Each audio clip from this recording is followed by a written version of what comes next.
Cool.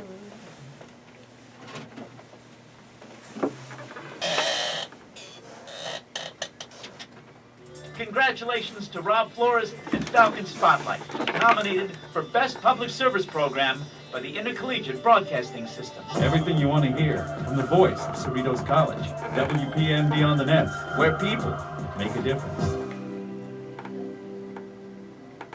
Good morning, everyone, and welcome to another edition of Falcon Spotlight here at Cerritos College, located in Norwalk, California. That's right, ladies and gentlemen, this is WPMD Radio, where people make a difference. And at this time, I would like my guests to please introduce themselves.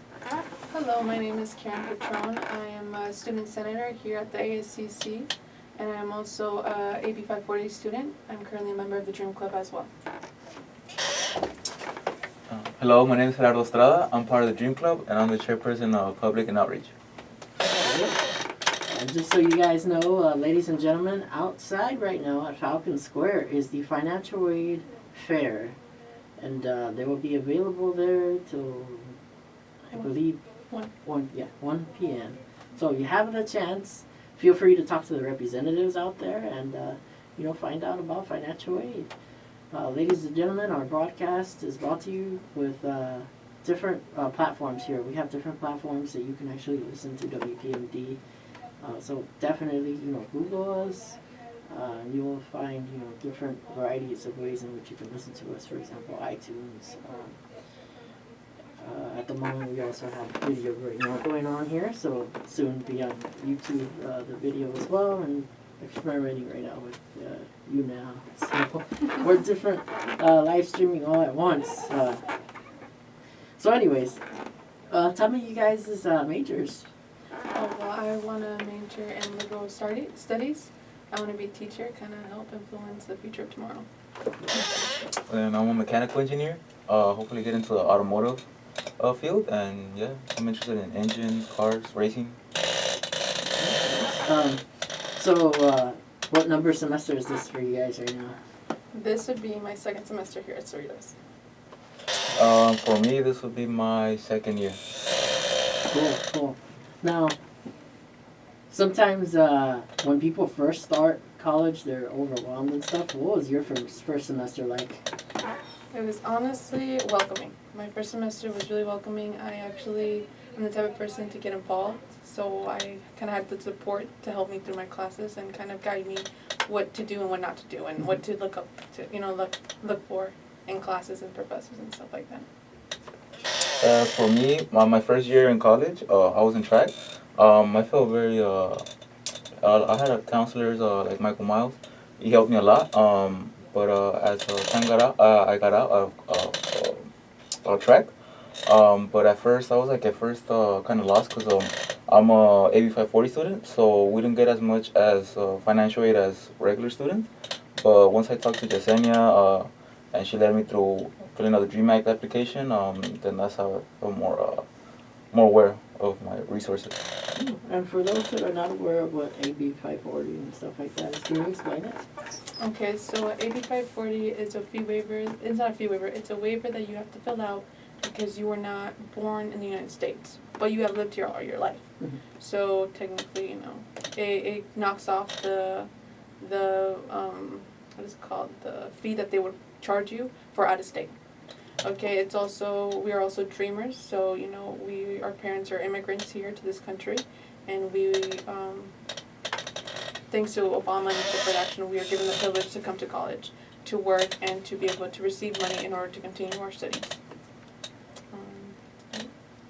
Cool. So you guys represent clubs right now? Yes, the Dream Club.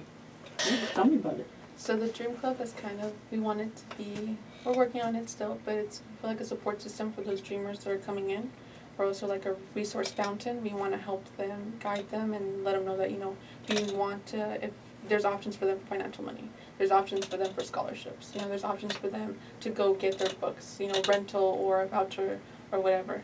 And we want them to kind of not be so lost when they come in. Have someone that they can go talk to for questions and stuff like that. Cool. When does your club meet?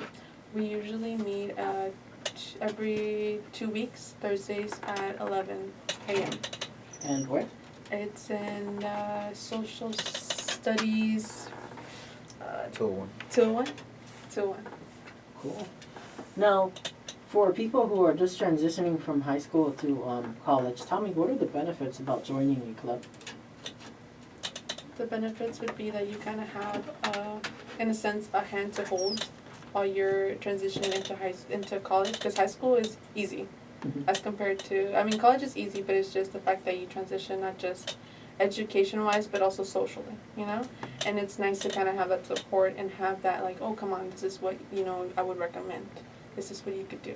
And it's, you know, to me personally, I liked having the dream club there for me, because they're kind of like they're not only my peers, but they're also my friends. So I think that's, you know, just helping you transition, guiding you and stuff. Also, I'd like to add on that pretty much the Dream Club, we know our advisors are pretty much part of financial aid, so they are really good at, they have good networking. They also host workshops, I believe sometimes sometime fall, for like immigration attorneys, stuff like that, and it's very helpful, especially for parents of dreamers who always feel like they can't do stuff simply because they don't have a social security number or stuff like that. And they're really helpful with us, especially with Rosa Carrillo. She's a counselor, and she's an advisor for the Puente program. She's really helpful with that, and that's what I like about the Dream Club. We have really good advisor, really good connections and networking. Cool. Are you guys part of any other clubs?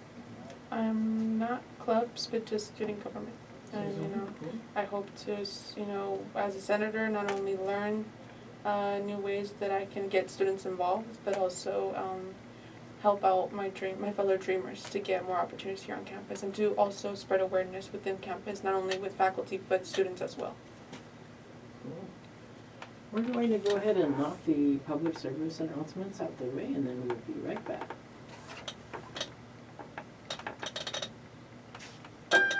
Rock and roll's best albums haven't always been the best sellers. We bring you the best of rock's best every night at midnight Pacific on the Album Break on WPMD. Classic long players from members of the Rock and Roll Hall of Fame played all the way through with virtually no interruption.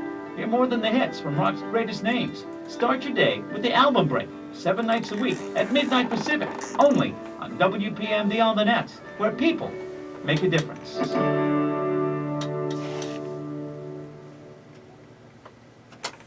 Do diseases discriminate? Then why is it that 83% of people with AIDS are African American or Hispanic women? A few simple lifestyle changes can put you at significantly less risk. For more information, visit www.projectinform.com. That's www.projectinform.com. A public service announcement from WPMD, where people make a difference.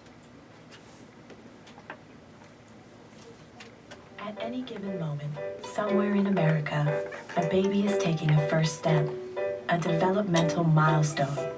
But for too many parents, a baby's first steps aren't just a milestone, they're a miracle.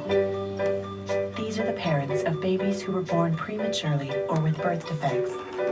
It's a crisis affecting more than 500,000 babies in the United States each year. First time doing it. You can help them by joining volunteers like you who walk and march for babies. I remember before I started to try to Funds get a research show, and I was local nervous at programs first, that and help I babies ended overcome up, the challenges because there used to of be a class premature offer, birth and and I birth was a guest on defects. like 3 different people's shows Together, before I decided our to steps make stronger, Curtis to that. healthier babies a Because reality. when they had the class, you had to pass the Thousands of midterm. The midterm was a Sign Scantron up test, about 50 today at questions. You got at least a marchforbabies.org C, you to can take move the on to the steps that hands-on help test. make And milestones that's just where the and even advisor's like miracles watching you. He's like, okay, possible. act like I'm not here. It's like a Let's see if driving you know test. this. Yeah. He's like, let's see if you know all this, the board. And yeah. And we're back here on the Falcon Spotlight. I'm your host, Rob JF, here at Cerritos College, Norwalk, California. And I'm back here with my guest. Yeah, like I was saying, here at Cerritos College, like we had the course and like the process to have a show. It's pretty fun. You know, you just learn the equipment, and then you know, you show understanding of all the different the audio console and everything like that. And then anybody here can have a show. You just have to be a Cerritos College student, and then you check what show times are available on there during the hours of the station, and that's pretty much it. Our only rule is like, no curse words. That's about it. But it's fun. Yeah, everybody brings their own, unique signature to things. Like someone will have like a talk show like on sports. Somebody does this and that. Everybody tries to be different. So I think that's what makes us unique, also, for being a college station. But right now. Getting back to the subject of the clubs, like, how did you guys hear about the clubs? Did a friend like tell you, hey, you should like come check out this club and stuff? Well, when it was my first semester here during the fall 2015, they were actually starting the club. Mm-hmm. And since I take initiative most of the time, so I was just, I need to join a club. I graduated as senior class president at my high school, so being involved was something that I like to do. Something that I kind of want to continue doing during college. And the club was the first thing that I thought of, joining a club and being a part of the community of the Cerrito College. Yeah, pretty much how it started was that our president, Ana Gonzalez, she talked to Yesenia and some of the financial staff, and since they have, I guess, access to who's AB 540 students, she contacted them through email, and so we had a meeting and we showed up, and that's how the club started, and it's getting bigger little by little. Cool. Did you guys get to check out Club Info Day? We actually were able to put our club, we had it in time, we had everything set up so that we were able to join the fall club welcome week. So it was kind of cool. We were giving out free popcorn, I believe. We were giving out free popcorn, and we were selling like waters, and we had a lot of faculty support and a lot of student support. I think last fall was a better turnout than this, probably. I don't know if there was just less students this semester or what, but it was a better turnout last semester. Cool. Did you get to check out the awards banquet yet? No, this is my second semester here, so I have not even. I joined student government, and then I found out we had a fall banquet and spring. I didn't think college would have that to students all students. So I kind of just recently found out about that. No, I was not aware of that either.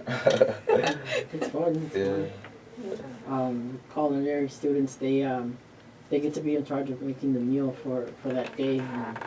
And, everybody loves it. Everybody loves food. Yeah.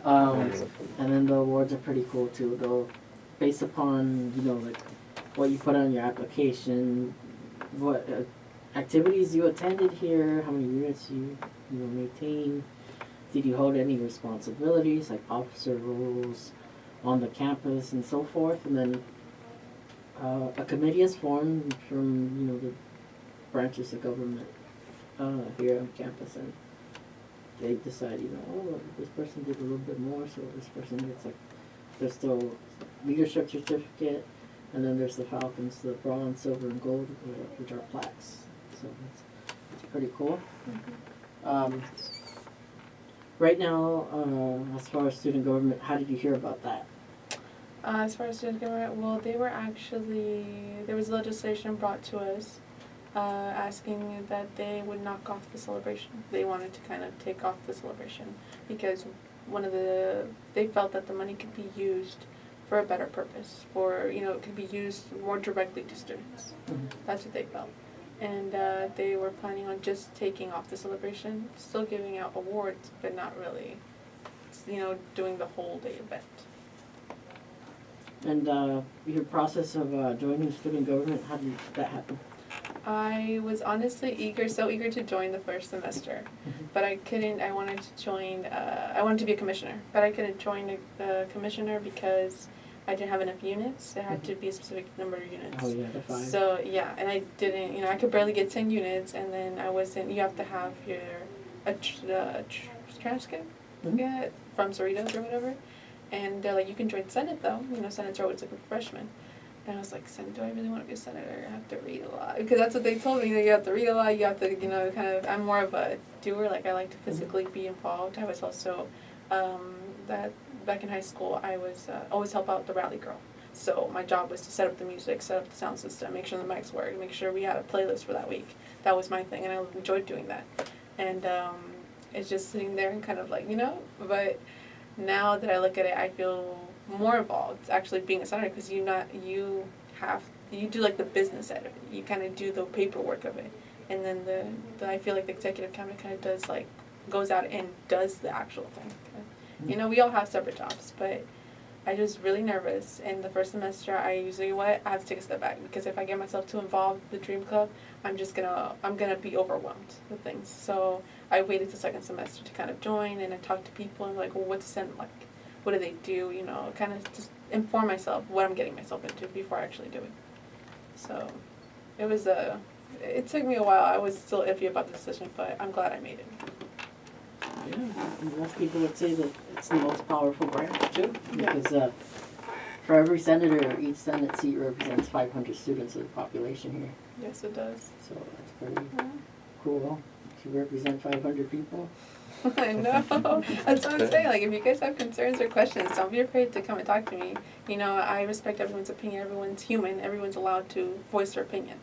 But, you know, we have to look at the reality of things and see what will benefit all of us. So I'm more than welcome if you guys have questions or concerns. If there's anything I could do as a senator, you know, come to me. You'll see me walking around campus, or if not, I'll be helping out somebody.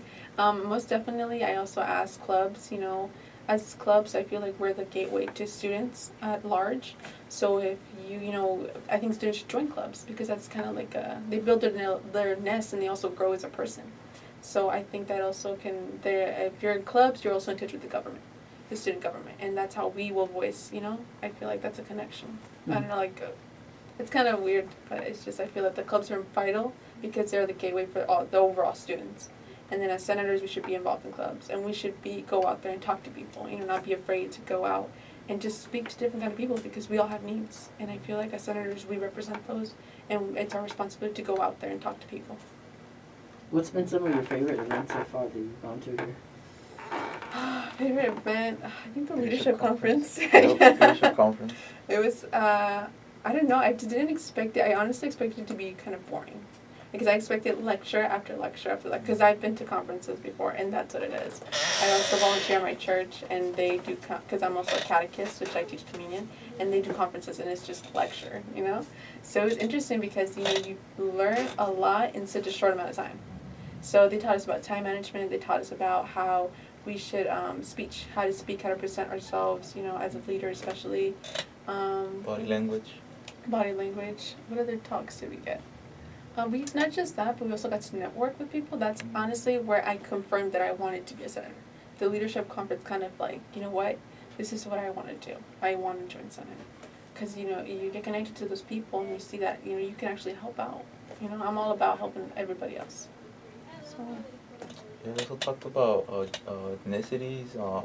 I was surprised too with the leadership conference. I was surprised how I thought it was going to be boring too. I thought it was going to be just lecture after lecture, like Karen said. But I liked it was a good experience, and then just the fact that you stayed there for 3 days, you know, it kind of, I guess, takes a little bit out of your comfort zone. But I'm glad I went, and it was fun. I liked it, and we got a lot of information about time management, how to be a leader, when getting interviewed, how your body language says things about you and kiss cues and all that stuff, and I liked it.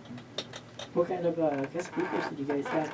It was actually counselors or teachers from the school. So it was cool that we can actually, you know, after the leadership, we can come back and talk to them. So, like, I believe his name was Ramos. Jerry Ramos, yeah. Jerry Ramos. He was really, you know, animated. He's really animated. So his lecture was not boring at all. No. He just kept us laughing. Yeah. And then we also had a speech teacher. I can't really remember her name. Yeah, But she was a speech teacher. She's also, I think, the advisor for the debate team. yeah. You know, and I think they have a competition coming out too. But she was also there, and now I'm also a liaison for the Senate. I think she sits next to me at the faculty meetings that I go to. So yeah, and it was just who else? I know Dr. Fierro. Oh, yeah, The president actually he gave us a talk about goal setting and how important it is to set a goal that's realistic, not just short term but long term too. You know, take your time to set up goals, because that's how you set baby steps to get to the big one. Delayed gratification. Delayed gratification, that was his word, delayed gratification. And then resilience, he also did Yeah, that. resilience, yeah. What else? We also did group activities, which was really fun. Like, when we had to do, like, what's it called? Pictionary? Or we had to do for the movie thing? Oh, yeah, you had to guess, like, the movies. There was a lot of activities to kind of get us to in groups so that we can talk to other people and we can get to know other people. which is good because, you know, if we know other people, then we, you know, that's what the purpose of the senators being, you know, knowing people and not just big people, but also the other students as well. You know, and I got to meet other students that I didn't even know were here, that I didn't even know were involved as well. So it's kind of interesting. The diversity talk that they gave us with Mr. Kignalati, he also gave us a good diversity talk to kind of just take awareness that, you know, everyone has their own situation, and we need to be mindful of those kind of things. We can't just say, no, I don't want this, because, you know, it's, you kind of have to work with everybody. You have to learn to recognize everyone's issues and be able to work with them and be able to, you know, compromise in a way so that everyone benefits. So I think, yeah. And then Franco the Falcon was there. He was kind of doing tricks. You know how he is. So it was funny. He had us laughing. He was imitating the speakers, and it was just great. You know, I got to talk to the ACs, this president of student government, and he, you know, kind of is just like, oh, you know, if you want to join, I'm more than welcome to take it. And he was a great supporter because also a really good supporter of the Dream Club. You know. And we actually, I found out there was a lot of supporters for the Dream Club, which is interesting because I kind of want to push awareness, you know? I mean, have you ever heard of the Dream Club? Have you ever heard of the AB 540s? Okay, well, that's one person, but I feel like some students just don't know. They aren't aware, you know? Only those of us that have been in the student room. Yeah. So I kind of, I think that was the one thing that kind of just like, oh my gosh, I kind of want to do that again, you know? I want to go inform myself. I want to go network. I want to go see what other projects we can do as a club to push awareness, to, you know, get support, and also, you know, I want to do something for the Dream Club to kind of leave my mark, whether it's a resource center or it's something, a day event that we now annually do because the club started it, you know? So I think that's it. And then the other thing I left out was the food. The food. Food, oh my gosh. Steak and eggs in the morning, oh my god, so good. Food was great though. Food, dude. Bacon, I love bacon. It's good. What else have we done?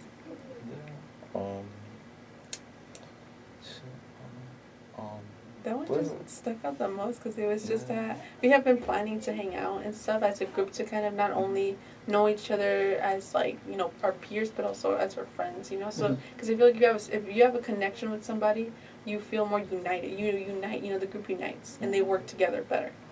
And it's just the leadership conference kind of just made us stronger, I feel, and kind of brought us back with, like, more passion and more, you know, for our club. So, yeah. Franco's always entertaining. I remember at the banquet, everybody, when they got to the line where the chicken was, he was like, no, don't do it. No, he was out there on the dance floor too. He was messing the moves. He was dabbing, and it was funny. I was just like, "Are you serious?" I'm glad we have a mascot like this. Like, this kind of this is the spirit that we need to spread out, because I feel like students, we need school spirit. You know, like, I know in my school we were doing when it was football season, dude, we had a whole section called the Red Rage. I went to Lakewood High School, so the Red Rage, that's what, you know, everybody wore red shirts, everybody was, like, all student section, music bumping, everything. So it's kind of, you know, it's like, oh, well, let's go to a football game. You know, that's what I feel like we need more of, you know. I didn't even know there was football games. In the first semester, I was like, there really is? Okay, you know? And then, I feel like we need more school spirit. That's what school needs. oh yeah, and especially when they have the homecoming, it's a pretty big thing because of the floats and then the queen election. I didn't even know about that. Like, I saw it, but I didn't really see so much, like, advertising, I guess you could say. Because at my school, we had posters on every wall. And it's just like, I saw no social media about it. I saw nothing about it, maybe because I wasn't as connected or something. But that's also another reason why I joined council, student government, because I want to be aware of my community. I want to be aware of what Cerritos College is doing, because it's also, you know, it affects me and affects other students. So I think school spirit is definitely something we need to work on. I also was shocked that we didn't know we had a faculty versus student flag football game. We lost. So I was like, how did we lose? Oh my god. Where are our football players? Yeah. We should have had football players on the team. I was like, how did we lose the faculty, man? But next year we'll get them, right? Yeah, we'll get them next year. Yeah. That was definitely one. Oh, they're actually doing a softball one. Oh, yeah, so if you guys are interested, I think we should do it, because we need to be faculty. Yeah, you can't get them to start that. No, we need Franco on our side. So, what do you guys want to do? I always ask my guests this question. What was your goal for the semester? And where do you see yourself after Cerritos College? What will you be doing? Oh my gosh. Like both for this semester or the last semester? This semester. This semester. I think my goal for the semester, as far as with the club, I personally want to see us doing more outreach to high schools. I want us to get involved to, be able to go to high schools and talk about their opportunities here at Cerritos. Mhm. That's my goal. As a senator, I want to, I don't have a specific goal on that yet. I just know that I want to do something that involves having more student involvement. Whether it's an event, whether it's an activity, whether it's just something that gets students, that it amps the school spirit, I think that is, and as a person, I just hope to pass all my 5 classes with A's so I can keep my GPA high. Because I feel like if I gotta make sure, it's great to be involved, but you're here for your education. So you need to make sure that that's your priority, regardless of what other responsibilities you have. Because at the end of the day, you're just wasting money. But as far as mine, for personal, is pass my classes, keep my GPA a stable, past 3.0, I guess. And as far as the club, yeah, like Karen said, outreaching to high schools because when I graduated, I didn't even know about the Dream Act thing. I had a petition for it. I passed the deadline, and there wasn't many of us. And sadly, our school's not very informed. I came from Bellflower High School, and even Yesenia told us that they got an email from one of the counselors saying that they weren't even worried about the Cal Grants or the GPA verification. So as far as that goal, I think it would be best, one of our goals is to outreach at high schools and let them know that they got more resources. And I know I read, I guess, when the semester was kind of starting, I think, or maybe it was first week, I don't know. There was this email that said something about if you're in a certain probation status or something like that, people can lose their Bob waiver now. I want to say, I think I've heard of that, because if you have to keep retaking a class, the school has to pay for that. And it's not fair because other students kind of need the money, I feel that, this is my, I'm saying this personally, because if you have had to repeat it over 2 times, also what I've heard is that the 3rd time you have to pay for it. It doesn't work anymore. So that's what I've heard. And I think that, you kind of have a point. If you know you're struggling, then you as a student should take the initiative to go to tutoring. Because at the end of the day, your education is why you're here if you're not getting your education, I think. And especially if it's classes that you know for a fact you struggle to get into, first of all, because you competed with other students who also needed that class. And second of all, it's your future. You have to control your future, not your friends, not your parents, you. Because when you come out of here, you need to know where you're going. You need to, what my uncle says, from the time till you're 18, that's all your parents. You listen to your parents, do what your parents do. 18 and above, you gotta do what you gotta do, because it's your future, not your parents. So I think that, I think students, if you know you're on probation, you need to get your act together and kind of get your stuff done. This is your education, You're only hurting yourself. A lot of students I hear complain oh, it's math, I hate math. Believe me, I hate math too, buddy. I graduated, I'd taken pre-calculus, and I always had to take math 60 here. So you can, in high school they kind of just push you along, okay, just, as long as you try, good job. But they don't tell you that in college this is serious, you need it. So I think that the only recommendation I have is to students, if you're struggling, get help. Yeah. Don't be shy about it, because we all struggle, and we all need help. So. These are just as bad as ours. Yes, they are. There's no excuses. The Success Center, I think, extended hours too. They close at 9 now. Before, used to close at 7. So there's tutoring out there. Now you can make friends in your class and have a group study or something. The Athletic Success Center is now the Success Center. So whatever tutors the athletics have, the students as well have. I believe, don't quote me on that, but I'm pretty sure I heard that they're also opening up to other students, not just athletics. So, they're trying to help us. But if we don't do our part, then how can we expect to be better? Our teachers are not going to do our homework for us. It's our responsibility to do our homework for us, So I think that's it. And I believe there's 2 different types of probation too. There's progress probation, and then there's the academic probation. But I think you guys are gonna have to Google those of you listening because I can't remember the difference right now. No, I don't know. But yeah, and then there's termination. So that's when there's no, you know, That's it. people have to.